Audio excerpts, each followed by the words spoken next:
मी इथं बोलत असताना काही शिवसेनेचा, भाजपचा, काँग्रेसचा, राष्ट्रवादीचा असं म्हणून बोलणार नाही सभापती महोदय। मी शेतकऱ्याचा पुत्र आहे।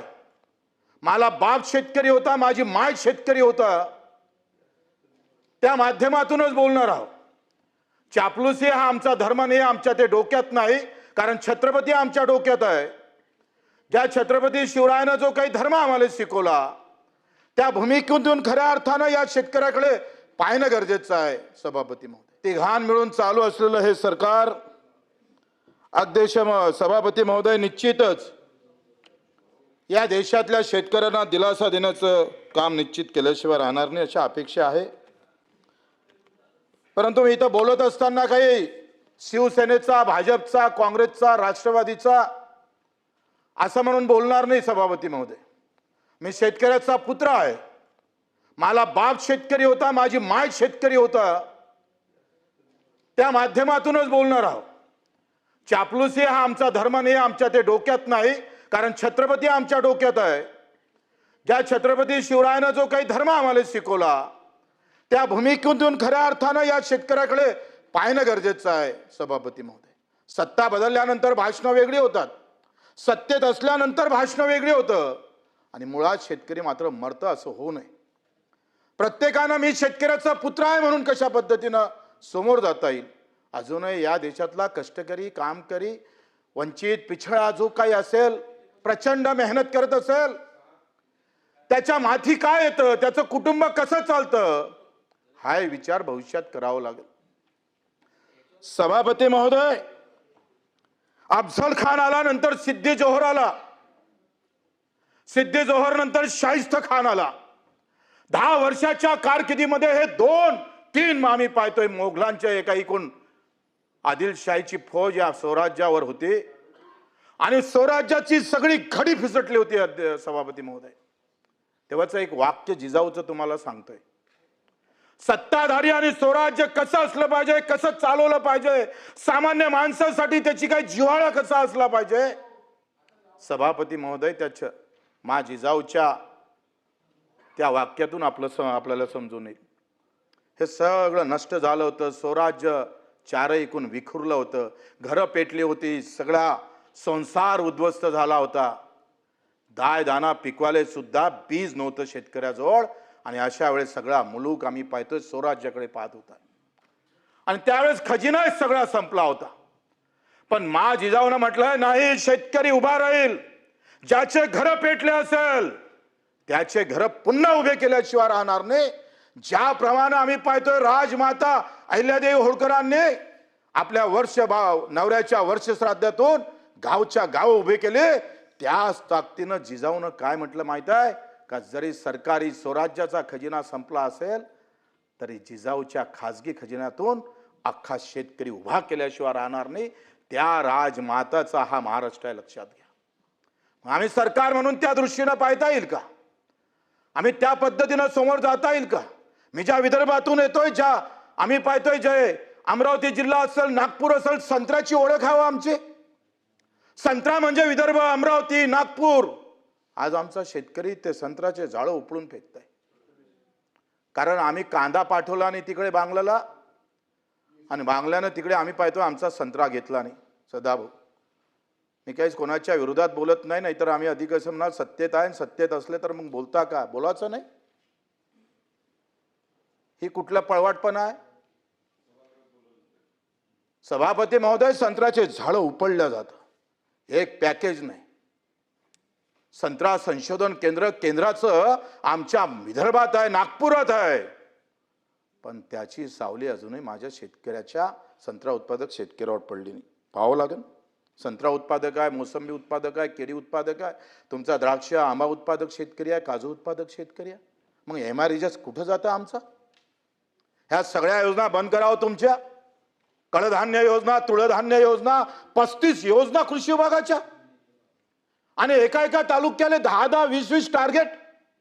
मग अधिकाऱ्याचं भलं होतं का त्या शेतकऱ्याचं भलं होतं सभापती महोदय। माझं म्हणणं आहे सगळ्या योजना बंद करा, हमी भाव भेटला पाहिजे, आणि हमी भाव भेटत नसेल तर खर्च कमी करण्याची ताकद सरकारनं ठेवली पाहिजे। सभापती महोदय, आपण पाहतोय काय हमी भावाची स्थिती, किती हमी भाव देतो आम्ही? स्वामीनाथन म्हणत होते, जे कृषी मूल्य आयोगाचे पहिले अध्यक्ष होते, त्यांनी सांगितलं का उत्पादन से ज्यादा उत्पन्न बढ़ना चाहिए. उत्पादन वाढलं, पण उत्पन्न वाढत नसेल तर उत्पादनाला काय चाटाचं? बंडीनं येणारं उत्पादन ट्रॅक्टरनं आणलं, पण उत्पन्न वाढत नसल तर त्या उत्पन्नाला आम्ही पाहतोय काही अर्थ उरत नाही. तुम्ही शेतकऱ्याचे सभापती महोदय पुत्र आहात आणि म्हणून आम्ही सगळे मिळून हा विचार करावा. कोण विरोधक दानवे साहेब असन, अधिक कोणी असेल, हा म्हणून आम्ही यांना पाहू नका. शेतकरी म्हणून सगळ्यांचा, तो जगला तर अख्खं जग जगेल या भूमिकेतून आम्हाला पाहावं लागेल.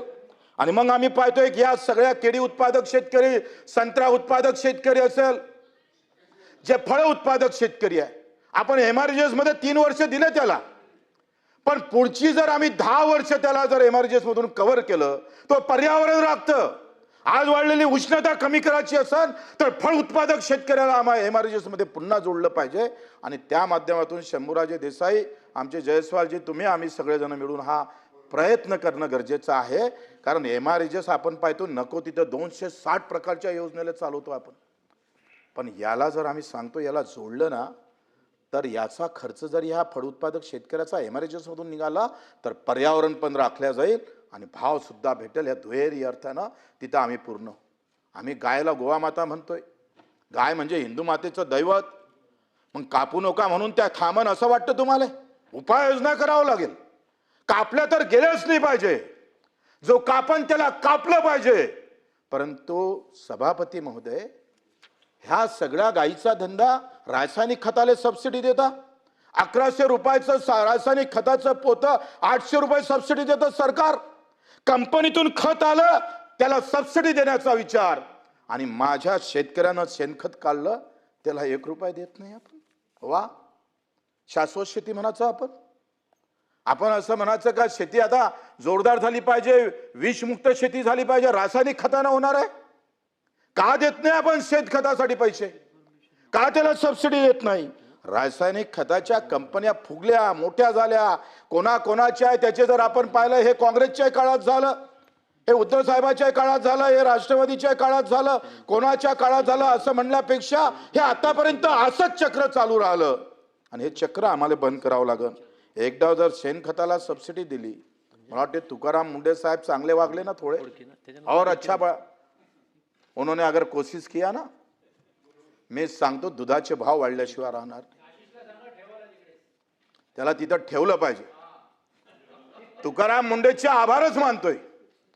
माझ्या भागात आता गुटखा विक्री बंद झाली. गुलाबराव, एक अधिकारी काय करू शकतं जे सरकार करू शकत नाही, ते अधिकाऱ्यानं करून दाखवलं. खेड्या गावातला गुटखा आता बंद व्हायला लागला. फक्त तुकाराम मुंडेंना सभागृहाच्या माध्यमातून सांगतोय का दुधाच्या भेसळावर तुम्ही लक्ष ठेवा. शंभूराजे, दुधातला जर करप्शन कमी झालं, त्यातलं भेसळ जर कमी झाली, दुधाचे भाव मागा लागेल शेतकऱ्याला. मी सांगतोय आजही 50% दुधावर अजूनही करप्शन होतंय, भेसळ होतंय. कॅन्सरचं प्रमाण वाढत चाललं, माणसं मरायला लागली, पण ते भेसळ बंद होत नाही.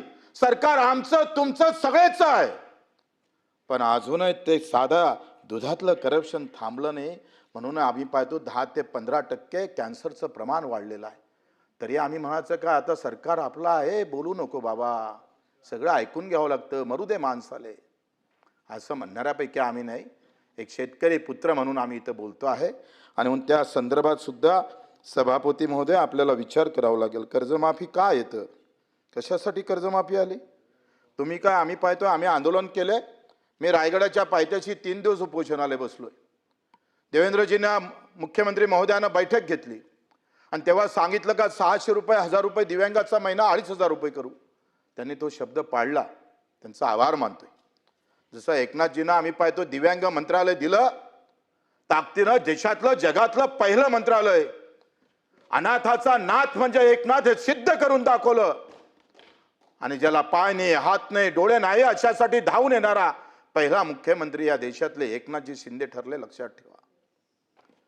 1000 रुपयाचा महिना 2500 रुपये झाला. आम्ही उपोषण सोडलं, पुन्हा आम्ही 7 दिवस उपोषणाला बसलो मुजुरीला. 550 किलोमीटर पायी चढलो, 350 सभा महाराष्ट्रात घेतल्या, 75,000 किलोमीटरचा प्रवास केला. सभापती महोदय, कर्जमाफी आज आपण देतोय, पण कर्जमाफी देताना काही प्रशासन अधिकारी बोलताना बोलतोय तुम्हाला किती द्यायचं शेतकऱ्याला, किती पाहिजे तुम्हाला. अशा प्रकारच्या उमरट भाषा जेव्हा कानावर येतं ना, तेव्हा असं वाटतं का पुन्हा तलवार छत्रपतीची काळा छाटून टाकावं की काय. तुम्ही सांगतोय मी हमी भावाचं तुम्हाला हे देतोय. 2026-27 धान उत्पादक शेतकऱ्यासाठी 4,888 भावाची शिफारस केली. 4,888. 15% नफ्यानं किती भाव भेटले पाहिजे सभापती महोदय? 4,888. आणि केंद्र सरकारनं जाहीर किती केले भाव? 2,441. 2,400 रुपये कमी दिले भाव जाहीर. एका एकरात 10 क्विंटल धान पकडला तर आम्ही सांगतो एका एकराच्या शेतकऱ्याचं 20,000चं नुकसान आहे. 5 एकर शेतकऱ्याचं 50 ते 60,000 नुकसान आहे एका वर्षाचं. 5 वर्षाचं नुकसान 2 ते 3 लाखावर झालोय. कर्जमाफी 2 लाखाची करतोय आम्ही. 15% नफ्यानं कोणता व्यवसाय चालतो हो? सांगा बरं. कोणत्या एखाद्या तज्ज्ञाला माझ्यासमोर आणा का 15% नफ्यानं एखादा व्यवसाय चालू शकतं? अरे आम्ही पाहतोय जी डाळ उत्पादक तूर आम्ही घेतोय त्या तुरीचं फक्त बेसन करा, डबलचे भाव भेटते. बेसनाचे भजे करा, 10 पट 100 पट भाव भेटतं. गुलाबराव, तुम्हाला माहित आहे. आम्ही सगळे त्या शेतीच्या मुख्य याच्यातून कोशातून आलेले, जमिनीतून आलेले लोक आहे आणि मग हे बोललं पाहिजे. आम्ही पाहतोय कापूस उत्पादक शेतकऱ्याचे तेच हाल आहे. कापूस उत्पादक शेतकऱ्याच्या 11,565 रुपयाची शिफारस केली आणि केंद्रानं जाहीर केले 10,346 रुपये. इथे 2,000चा घाला आहे.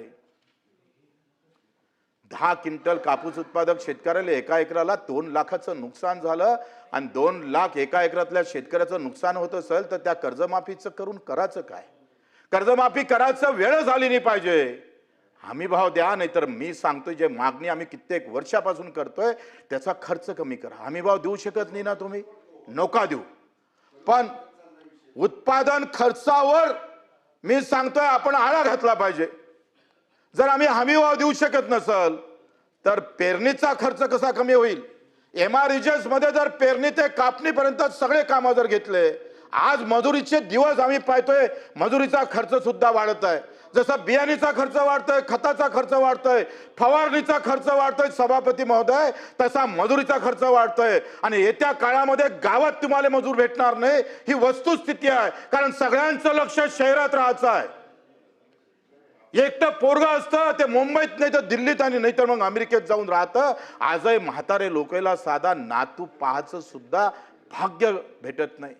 आज गावात मजूर राहायला पाहिजे म्हणून खऱ्या अर्थानं आम्ही पाहतो योगदान ठरणारी योजना पेरणी ते कापणीपर्यंत सगळे कामं जर MREGS मध्ये केला आणि मजुरीचा खर्च 60% कमी झाला तर मग दुष्काळ येऊ दे, अतिवृष्टी असू दे, भाव कमी भेटू दे, या सगळ्यावर एकच औषध आहे आणि ते म्हणजे उत्पादन खर्च कमी करण्याचा. एकदा उत्पादन खर्च कमी झाला का उत्पन्न वाढल्याशिवाय राहणार नाही आणि खऱ्या अर्थानं मुक्तीचा श्वास माझा शेतकरी घेतल्याशिवाय राहणार नाही. म्हणून सभापती महोदय या सगळ्या गोष्टीवर एवढं सगळं वाचून दाखवणार नाही. एकूण आम्ही पाहतो आता ऊस उत्पादक शेतकऱ्याचं तेच आहे. 4,080 रुपयाच्या टनाची शिफारस केली आणि हे केली राज्य सरकारनं आणि केंद्रानं जाहीर केले 3,065 रुपये टनाचे. इथे आपण पाहतो 1,000 रुपये प्रति टन कमी पडलेला आहे आम्हाला. ह्या सगळ्या गोष्टी करत असताना, कर्जमाफीचा हा विषय घेत असताना, कांदा उत्पादक शेतकरी दानवे साहेब आपण सांगितलं तेच हाल. कांदा उत्पादक शेतकरी एका क्विंटलला मागं 2,000 रुपयाच्या वरते खर्च येतं आणि कांदा 300 रुपये विकावं लागतं. कसा जगत असेल? तुमचं कसं झालं? आपलं मार अभ्यास केला, खूप मेहनत केली, प्रचंड मेहनत केल्यानंतर असं वाटलं 100पैकी 95% मार्क भेटन, पण तो पेपर तपासणारा साला हरामखोर होता. त्यानं त्याला 50 केले आणि 50 वाल्याले 95 केले. ठेवणार तुम्ही त्याला जिवंत? अहो 2,000 रुपये क्विंटलचा कांदा जर 200-300 रुपयाला विकायला कशी वेळ येत असेल तर मग यानं हे शेती करू नये असं म्हणायचं आहे तुम्हाला? आम्हाला सगळे बसून विरोधी पक्ष, सत्ताचा अर्थ सत्ता काहीच करत नाही असं म्हणणं नाही. देवाभाऊ असेल, एकनाथजी शिंदे असेल, सुमित्राताई असेल, हा सगळ्यांचा प्रयत्न जरी असला पण त्याला नियोजनात, साच्यात, सगळ्या याच्यात बसवावं लागेल. आम्हाला अपेक्षा आहे त्या. आणि म्हणून त्या पद्धतीनं कांदा उत्पादक शेतकऱ्याला आपण पाहतोय त्याला कसा न्याय देता येईल त्याचाही आपण प्रयत्न केला पाहिजे. सभापती महोदय, आपण पाहतोय का मग आज दानवे साहेबांना सांगितलं का OTS झालं तर मग त्याला डबल कर्ज भेटत नाही. हा आपण बँकेत OTS करत नाही, आपलं OTS सरकारसोबत आहे, लक्षात घ्या. हे दुरुस्ती आहे त्याच्यातली. तुम्ही एक सांगा, उद्धव साहेब ठाकरे साहेबांना महात्मा ज्योतिबा फुले योजना केली आणि ते 2 लाखापर्यंत कर्जमाफी दिली. 2 लाखाची कर्जमाफी 4 वर्षाची होती. देवाभूची पहिली छत्रपती शिवाजी महाराजची कर्जमाफी 7 वर्षाची होती आणि आताची कर्जमाफी हे 7 वर्षाची आहे. ती पहिली 6, उद्धव साहेबाची 4 वर्षाची आणि ही आता 7 वर्षाची कर्जमाफी आहे. हा फरक आहे, वर्षातला फरक आहे. पण तेव्हा काय झालं, उद्धव साहेबाच्या कर्जमाफीमध्ये OTS झालं नाही. 2 लाखाच्या पर्यंत कर्जमाफी केली, पण 2,10,000 जर असन तर तो कर्जमाफीत बसत नव्हता. सभापती महोदय, आता 2 लाखाच्या वर ते 5,000 असन तर तो बिचारा कर्जमाफीत बसला नाही. आज जे ओरड येतं का नाही, कर्जमाफी करून शिव्या खावं लागतं. कारण 2015 ते 19ची कर्जमाफी जे झाली महात्मा ज्योतिबा फुलेंच्या नावानं, ती कर्जमाफी OTS न केल्यामुळं त्याच्यामुळं ते अडचणीत आला आणि तो त्यावेळचा शेतकरी प्रचंड अडचणीत आलेला आहे, तो शिल्लक आहे. आणि मग तो प्रचंड आता बोंबलत आहे रस्त्यावर. आता आपण काय चूक केली ह्या सरकारनं, 2 लाख असेल 50,000 माफ होईल, भरा किती लागन, 1.5 लाख रुपये भरावं लागेल. ते म्हणतात ना विरोधक का बा वसुली आहे, हे थोडं किंचित त्याच्यात बरोबर आहे, मी खरं बोलेन. आणि म्हणून सभापती महोदय, आपण 2019च्या अगोदरची जे कर्जमाफीमध्ये 50,000 रुपये दिले ना आणि 50,000 हे OTS केले. काय केलं आपण का 50,000 माफ करतो आम्ही, पण 1.5-2 लाख असेल तर 1.5 लाख भरा आणि मग 50,000 सरकार देईन. त्याच्यामुळे भरणं पैसे जास्त आणि माफ होणं कमी, याच्यात काही दुरुस्त्या करणं फार महत्त्वाचे आहे. त्या सरकारनं केल्या पाहिजे अशाही अपेक्षा आहे. सभापती महोदय, प्रोत्साहन निधीमध्ये काय केलं, काय चूक आहे प्रोत्साहन निधीमध्ये? 2 वर्ष सतत जर कर्ज भरलं तर 50,000 भेटन. हे कसं शक्य आहे? आता तो काय होतोय, 5 वर्षात 2दा भरतोय, 1दा भरत नाही, अधिक 2दा भरतोय. शंभूराजे बरोबर आहे का नाही? मग त्यानं सतत भरलं पण खंडित राहिलं तर मग मात्र तो प्रोत्साहन निधीला बसत नाही. मला वाटतं आपण सगळ्यांनी हा अट रद्द केली तर सगळे प्रोत्साहन काय वाढणार आहे आकडा? 1, 2, 3 हजार. आता 8वा वेतन आयोग येतं, कलेक्टरचा पगार 4 लाख होतोय. इथं बसणाऱ्या आपल्या कर्मचाऱ्यांचा पगार वाढतं, सगळ्यांचा वाढतोय, आपलंही वेतन वाढलं, सगळं वाढलं. मग शेतकऱ्यासाठी इतकं अटकून धरण्याची गरज नाही. आता हा प्रोत्साहन म्हणजे ज्यानं नियमित कर्ज भरलं तो गुन्हेगार आहे. ते तर असं म्हणतंय आमच्यासारखे मूर्खाची औलाद नाही, नियमित भरान तर मरणार आणि थकीत ठेवणार तर 2 लाख भेटणार. कम से कम 1 लाख तर करावं लागेल. ते तर केलं पाहिजे ना सभापती महोदय. हा सूचना आहे, ह्या केल्या पाहिजे. विरोधक बोलते म्हणून नाही, आम्ही बोलते म्हणून नाही, त्याची खऱ्या अर्थानं शेवटपर्यंत जाणं गरजेचं आहे. मग दिव्यांग शेतकरी आहे, 2 पाय नाही, हात नाही, डोळे नाही, आमची एकल महिला आहे, विधवा महिला आहे, त्याच्यासाठी काही करायला नको? ते तर बिना शर्ती अट गीट नव्हता सरसकट सगळं कर्ज माफ केलं पाहिजे. त्याच्यातले ते काळाबाहेर तुम्ही सगळे, ह्याही भूमिका मला वाटतं आम्ही घेतल्या पाहिजे. आता 96 पासून कर्ज वाटप सुरू झालंय. काय झालंय का ह्या सगळ्याच्यामध्ये तुम्ही जे म्हटलंय का कांदा निर्यात बंदी, हा सगळा धंदा जो काही प्रकार झाला, सभापती महोदय, इंदिरा गांधीजीनं पण कांदा जीवनावश्यक वस्तूमध्ये टाकला, अटल बिहारीजीनं पण कांदा जीवनावश्यक वस्तूमध्ये टाकला. सरकार कोणत्या पक्षाचं याच्याकडे मी जाणार नाही, पण आखरी ज्याचं व्होटाची ताकद आहे, मतदानाची ताकद आहे, त्यालाच पाहिलं जातं. आम्ही सगळे काय शेतकरी, झेंड्याच्या मागं फिरणारे लोक, पण शहरातला लोक फार हुशारीनं मतदान करतं. पेन्शन भेटलं का नाही भेटलं, वाढलं का नाही वाढलं, वेतन वाढलं असेल तर मतदान भेटन, नाही तर भेटणार नाही. कमी लोक आहे पण डोकं लावून मतदान करतं. आणि आम्ही थोडंसं धर्मजातीवर जाऊन पक्ष हे सगळा भेद पाहून ते मतदान व्यवस्थित होत नाही, म्हणून इथं सगळं सरकार चुकतं असं एकंदरीत माझं अनुमान आहे. आता 96 पासून 26 पर्यंत सरसकट सगळी कर्जमाफी केली तर 75-80 हजार कोटी लागतं. माझं म्हणणं आहे 3 वर्ष जर केले आपण, यावर्षी 25-35 हजार केले, पुढच्या वर्षी 30 हजार करा, अधिक 30 हजार करा, एकदा असं सगळी झंझट कमी करून टाका. कारण मनमोहन सिंग साहेबांना कर्जमाफी केली होती, नंतर देवाभाऊने कर्जमाफी केली, नंतर उद्धव साहेबांना केली ना आता पुन्हा देवाभाऊनं केली. पुण्यश्लोक अहिल्यादेवी होळकरांच्या नावाची हे कर्जमाफी आहे. फार महत्त्वाचं, म्हणजे त्यांचं नाव लागलं आणि छत्रपतीच्या नावाचं आणि महात्मा फुलेंच्या नावाचं कर्जमाफीमध्ये कुठंतरी दमदार असलं पाहिजे. आता काय झालं तुम्ही सांगतोय 17-18 म्हणजे शिवाजी महाराजांच्या कर्जमाफी देवाभाऊनं केलेली, उद्धव साहेबांनं केलेली, यांच्या प्रचंड शेतकरी पात्र आहे पण पैसेच आले नाही. तो असा अडचणीत आला, तो बँकेत जाते, माझं नाव यादीत आहे, मग ते बँकवाले काय म्हणते, तुझ्या नावाचे पैसे नाही आले. केवढा वाईट प्रकार आहे.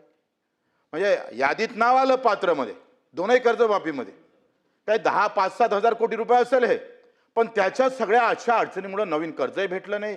तो सावकाराकडे गेला आणि आहे त्याच्यापेक्षा जास्त मरण पावला. त्याचे लवकर पैसे सोडावे लागेल. प्रोत्साहन निधी आपण दिला नाही, छत्रपती शिवाजी महाराजांचा प्रोत्साहन निधी दिला नाही, महात्मा ज्योतिबा फुलेला 50,000 जो होता उद्धव साहेबांना केला त्याचे प्रोत्साहन निधी अर्ध्याधिक लोकांना भेटले नाही. म्हणून ह्या सगळ्या गोष्टीचा विचार करत मला वाटतं आपण शेतकरी म्हणून तुम्ही आम्ही सगळ्यांनी आग्रह धरला पाहिजे सरकारकडे. तुम्ही आम्ही मग गोरे साहेब असं आपण सगळे शेतकरी भागातून येतोय, त्या कर्जमाफीला अधिक, माझं काय म्हणणं आहे 10-15 हजार कोटी अधिक वाढेल, आमचे पगार कमी करा, काहीतरी मार्ग काढा, पण देताना खुश झाला पाहिजे, म्हटलं पाहिजे का नाही वा आता आम्हाला खऱ्या अर्थानं मानतोय का तुम्ही शेतकऱ्याच्या पाठीशी उभं राहतोय. काय होतंय, लूट जर झाली नसती ना हा विषय आला नसता. तुम्ही सांगा, खताच्या ह्याच्यात लुटल्या जातं, शैक्षणिक कामात लुटल्या जातं, आरोग्यामध्ये काय कुठली यंत्रणा चांगली आहे सांगा बरं, कोणाचंही सरकार असू दे. आज आपण पाहतो, मी अकोल्याच्या हॉस्पिटलला गेलो, बेड आहे 400 आणि पेशंट आहे 950. तर बेडच नाही, पेशंट 950. कसं होणार आहे, कसं बदल होणार आहे हा. पण जाणारा कोण आहे तिथं, तुमचे आमचे मुलं जाते का, शेतकऱ्याचे मजुराचे कामगाराचे मुलं जाते.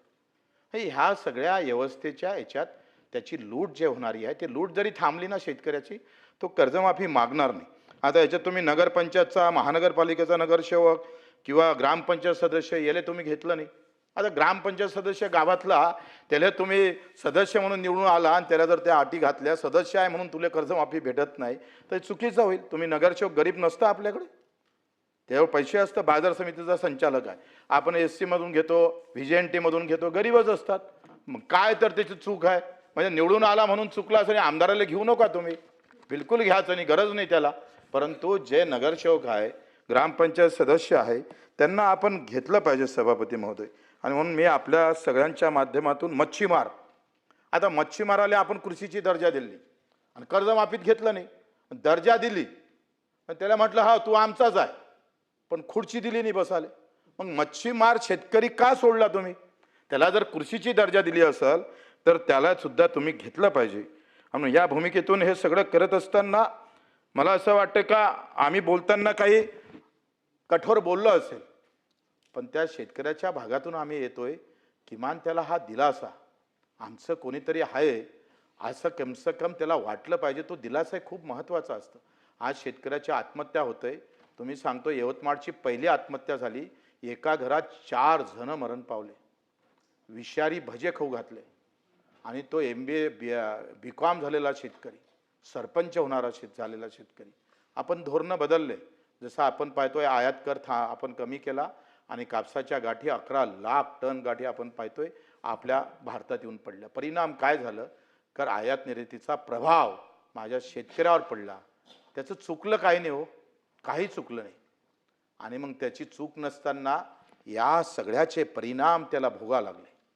तुम्ही सांगा, अजूनही पाणी नाही आहे, काही लोकांना धूळ पेरणी केली, पाऊस येते म्हणून पेरणी करून टाकली, आता दुसरी तर पाऊस इतका लांबला का आता त्याला डबल पेरणी करायची वेळ येते.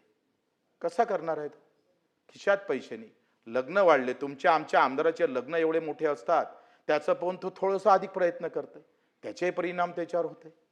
आजकाल बर्थडे, वाढदिवस, ह्या खेड्याभळ्यातल्या या सगळ्या सिस्टीमचा, व्यवस्थेचा परिणाम त्या शेतकऱ्यावर धीरे धीरे खर्चामध्ये सुद्धा वाढ होत चालली, उत्पन्न भेटत नाही. ह्या सगळ्या गोष्टीवर आपल्याला चिंतन मंथन करावं लागेल. सगळ्या योजना बंद करून हमीभाव आणि उत्पादन खर्च कमी कसा करता येईल एवढं जरी केलं, जसं कर्नाटकच्या शेतकऱ्या सरकारनं केलं होतं, जो आत्महत्याच्या दारावर उभा आहे त्यानं तहसीलदाराला एक फोन करावा, फोन केला का ती कमिटी त्याच्या घरापर्यंत जायची आणि ती झाली का त्याचा सगळ्या शहानिशा करायची आणि त्याला त्याच्यातून बाहेर काढण्याचं, इथून पुढं आपल्याला ते करावं लागेल. त्याही भूमिका सरकारला घ्यावं लागेल. आणि म्हणून कर्जदार शेतकऱ्यांच्या आमच्या सरकारचा आभार मानत असताना काही ज्या सूचना आम्ही केल्या ते त्यांनी नक्की करावं, कारण आमचा आंदोलनाचा खऱ्या अर्थानं आम्ही पाहतोय आमचं आयुष्य आंदोलनातून गेलेलं आहे आणि ते आयुष्य आम्ही काही बदलणार नाही आहे, ते आम्हाला करावंच लागेल. त्या सामान्य माणसाचा आवाज म्हणून आम्हाला समोर यावं लागेल. म्हणून आम्हाला अपेक्षा आहे सरकारकडून का त्यांनी निश्चितच देवाभाऊसारखा मुख्यमंत्री आणि एकनाथजी सारखे उपमुख्यमंत्री सोबत असताना लोकांच्या आशा अधिक पल्लवित झालेल्या आहे, त्यांच्याकडून त्या अपेक्षा करतो आणि 2 शब्द संपवतो. सतेज जी. सन्मान्य सभापती महोदय.